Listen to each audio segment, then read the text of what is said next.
आप सभी को मेरा नमस्कार। सावन मास के शुक्ल पक्ष की एकादशी को पुत्रदा एकादशी के नाम से जाना जाता है।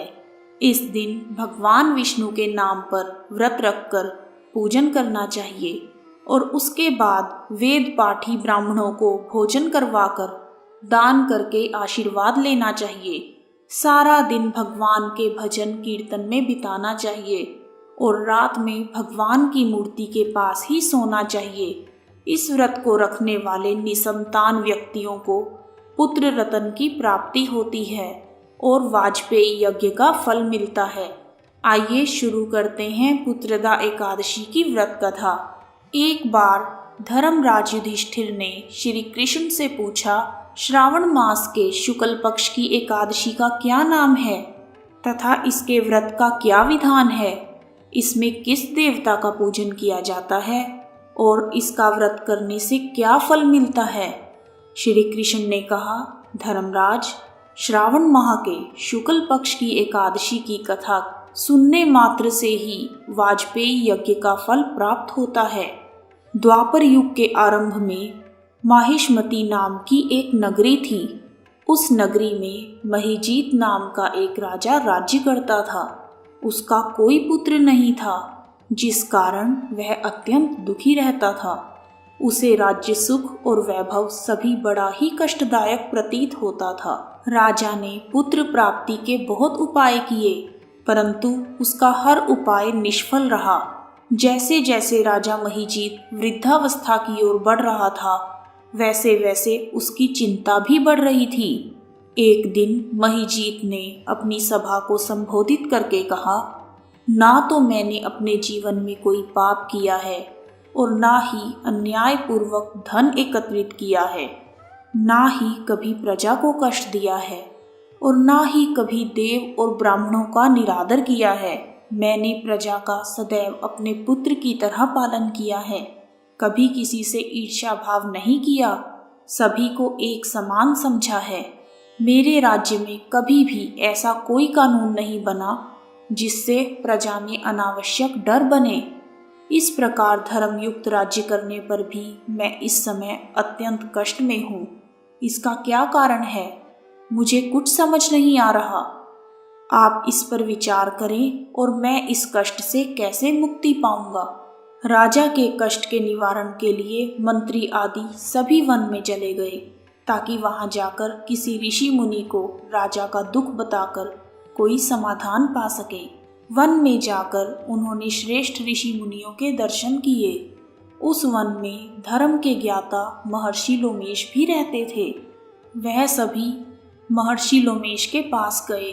उन सब ने महर्षि लोमेश को दंडवत प्रणाम किया और उनके सम्मुख बैठ गए। महर्षि के दर्शन से सभी को बड़ी प्रसन्नता हुई और सबने महर्षि लोमेश से प्रार्थना की, हे देव, हमारे अहोभाग्य हैं कि हमें आपके दर्शनों का सौभाग्य मिला। मंत्रियों की बात सुनकर लोमेश ऋषि ने कहा, हे मंत्रीवर, आप लोगों की विनम्रता और सद्व्यवहार से मैं अति प्रसन्न हूँ।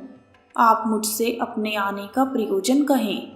मैं आपके कार्य को अपने सामर्थ्य के अनुसार अवश्य ही करूँगा, क्योंकि हमारा शरीर ही परोपकार के लिए बना है।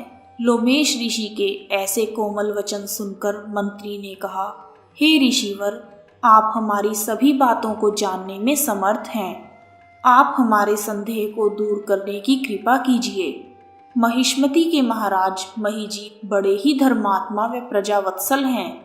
वह प्रजा का पुत्र की तरह धर्मानुसार पालन करते हैं, किंतु फिर भी वह पुत्रहीन हैं। हे महामुनि, इससे वह अत्यंत दुखी रहते हैं। हम भी उनके दुख से दुखी हैं, क्योंकि प्रजा का यह कर्तव्य है कि राजा के सुख में सुख माने और दुख में दुख माने। हमें उनके पुत्रहीन होने का अभी तक कारण नहीं पता चला, इसलिए हम आपके पास आए हैं। अब आपके दर्शन करके हमें पूर्ण विश्वास है कि हमारा दुख अवश्य ही दूर हो जाएगा। अतः आप हमें बताने की कृपा करें कि किस विधान से हमारे महाराज पुत्रवान हो सकते हैं। हे ऋषिवर, यह आपका हम पर व हमारे राज्य की प्रजा पर बड़ा ही उपकार होगा। ऐसी करुण प्रार्थना सुनकर लोमेश ऋषि नेत्र बंद करके राजा के पूर्व जन्मों पर विचार करने लगे। कुछ पलों के बाद उन्होंने विचार करके कहा, हे भद्रजनों, यह राजा पिछले जन्म में अत्यंत उद्दंड था तथा बुरे कर्म किया करता था। उस जन्म में वह एक गांव से दूसरे गांव में घूमा करता था। एक बार ज्येष्ठ मास के शुक्ल पक्ष की एकादशी के दिन यह 2 दिन से भूखा था। दोपहर के समय यह एक तालाब पर जल पीने गया। उस स्थान पर एक प्यासी गाय जल पी रही थी। राजा ने उसे प्यासा ही भगा दिया और स्वयं जल पीने लगा। हे श्रेष्ठ पुरुषों, इसलिए राजा को यह कष्ट भोगने पड़ रहे हैं। एकादशी के दिन भूखा रहने से इस जन्म में यह राजा बना और प्यासी गाय को तालाब से भगाने के कारण यह पुत्रहीन है। यह जानकर सभी मंत्रीजन प्रार्थना करने लगे, हे ऋषि श्रेष्ठ, शास्त्रों में ऐसा लिखा है कि पुण्य से पाप नष्ट हो जाते हैं। अतः कृपा करके हमें कोई ऐसा उपाय बताएं जिससे हमारे राजा के पूर्व जन्मों के पाप नष्ट हो जाएं और उन्हें पुत्र रत्न की प्राप्ति हो जाए।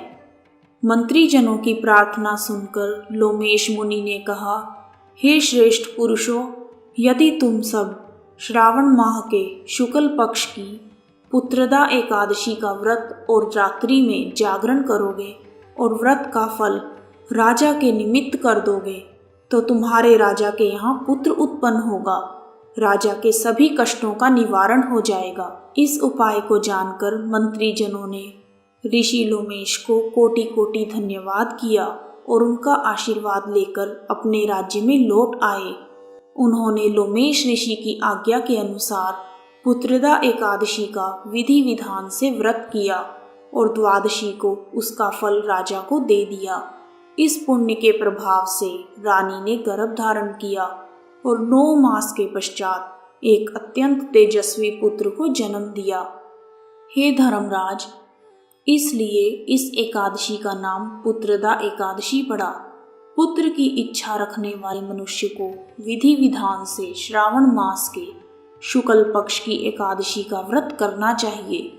इस व्रत के प्रभाव से इस लोक में सुख और परलोक में स्वर्ग की प्राप्ति होती है। कथा समाप्त। कहानी सुनने वालों का भी भला और सुनाने वालों का भी भला। जय श्री विष्णु भगवान। ओम नमो भगवते वासुदेवाय।